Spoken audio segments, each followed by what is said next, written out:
तो भगवान श्री कृष्ण और भगवान राम में बड़ी समानताएं भी हैं और बड़ी विषमताएं भी हैं। समानताएं हैं वो इसलिए हैं कि दोनों ही ईश्वर हैं, दोनों ही परमात्मा हैं, दोनों ही भगवान हैं।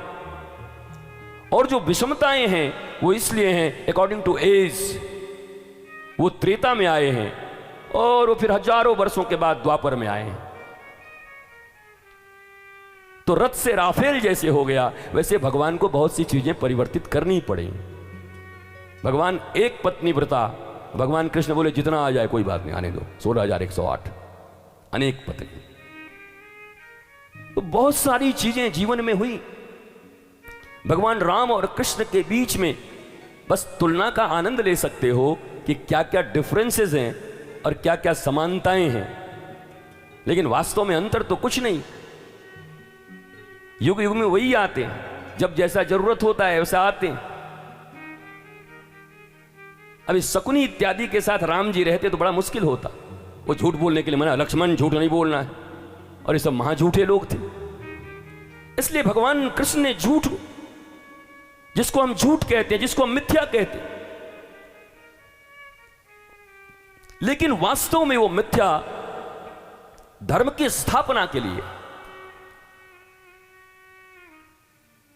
और इस पृथ्वी पर भगवान का जब भी अवतार हुआ है तो केवल और केवल एक उद्देश्य रहा है, अधार्मिक सत्ता को समाप्त करके धार्मिक सत्ता की स्थापना करना, जहां सभी लोग आनंदित रहें, प्रसन्न रहें, मस्त रहें, वैसी सत्ता की स्थापना करते हैं। उसमें झूठ बोलना पड़े, सच बोलना पड़े, ताता थैया करना पड़े, भगवान को कोई फर्क नहीं पड़ता। भगवान को रामावतार में वचन के बड़े प्रिय हैं। रघुकुल रीत सदा चली आई, प्राण जाए पर वचन न जाई।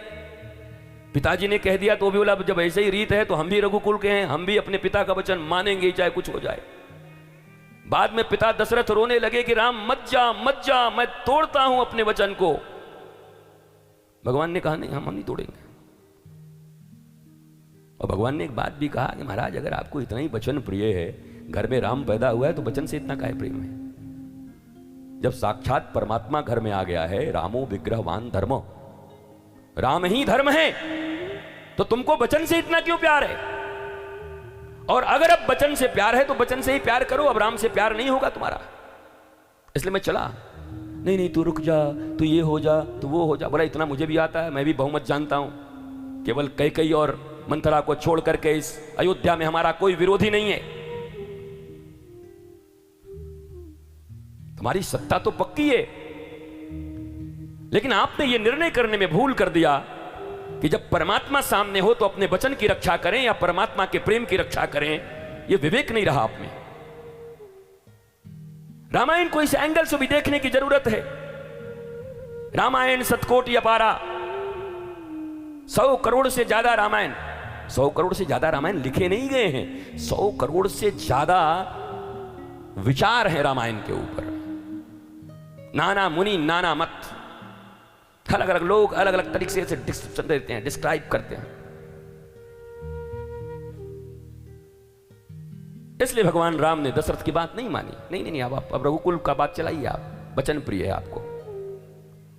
जिस समय कैकेयी ने कहा था कि तुम्हारे 2 वचन हैं और एक वचन यह है कि राम को वनवास भेजना होगा, और आप खड़े हो जाते, सुन वचन दुनिया पे लागू होती है, भगवान के ऊपर में नहीं। राम परमात्मा है, तेरे वचन को तोड़ता हूं। भगवान के साथ अपने प्रेम को नहीं तोड़ सकता, करोड़ों वचन में तोड़ने को राजी हूं। बोल देना था तुमको, नहीं बोल पाए। क्यों नहीं बोल पाए?